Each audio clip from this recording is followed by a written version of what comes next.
Assalamualaikum warahmatullahi wabarakatuh. Perkenalkan, nama saya Muhammad Adnan Abul Khair dengan NIM D0712111027 dari kelas Teknik Industri B. Pada kesempatan kali ini, saya ingin memaparkan tentang ragam bahasa di Indonesia. Berikut adalah penjelasannya. Di Indonesia sebenarnya telah ada bahasa universal atau bahasa yang telah digunakan secara umum. Tapi bahasa itu hanya digunakan pada acara-acara formal atau acara-acara resmi saja. Nah, timbul pertanyaan, kalau begitu apa yang digunakan dalam keseharian masyarakat Indonesia? Jadi saya akan menjawab.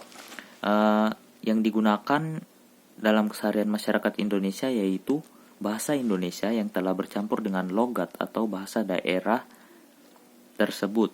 Nah, contohnya pada saya. Saat saya masih SMA, saya bersekolah di Papua. Nah, di situ terdapat bahasa Indonesia yang dicampur dengan bahasa daerah Papua. Seperti kamu menjadi ko, saya menjadi sa, punya menjadi pu, dan masih banyak lainnya. Dan setelah saya pindah ke Makassar, ternyata hal tersebut juga masih terjadi.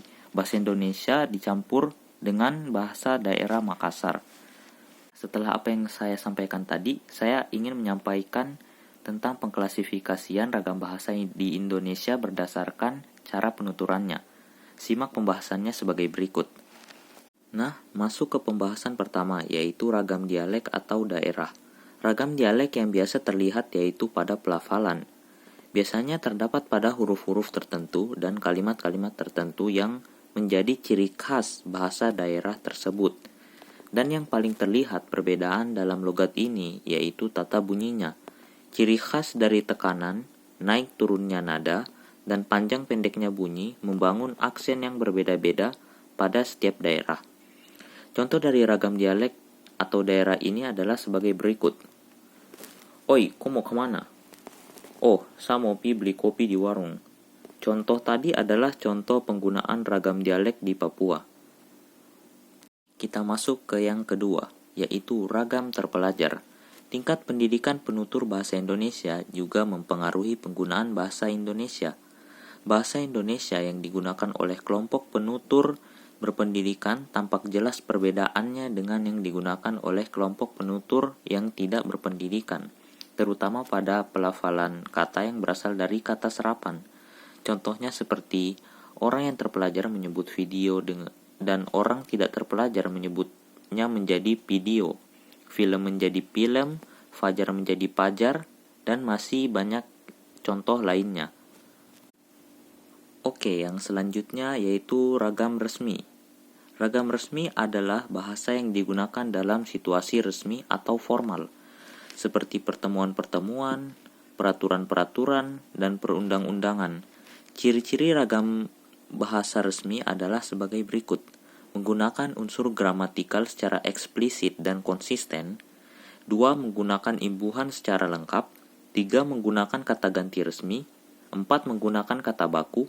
5. Menggunakan EYD. 5. Menghindari unsur kedaerahan. Contoh kalimatnya seperti, selamat pagi, bisa saya mengetahui nama Anda? Oh, tentu, nama saya adalah Muhammad Adnan Abul Khair. Nah, begitulah contoh dari ragam bahasa resmi.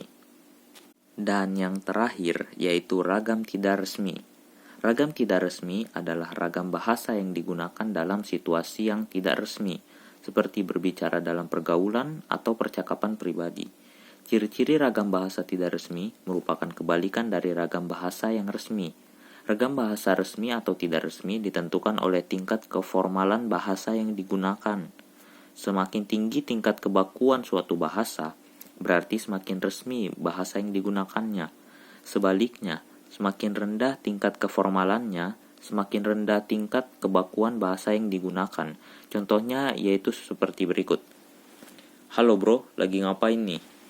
Lagi kerja tugas nih bro. Nah, seperti itulah contoh dari ragam bahasa tidak resmi. Begitulah pemaparan dari saya tentang ragam bahasa di Indonesia. Sekian dan terima kasih.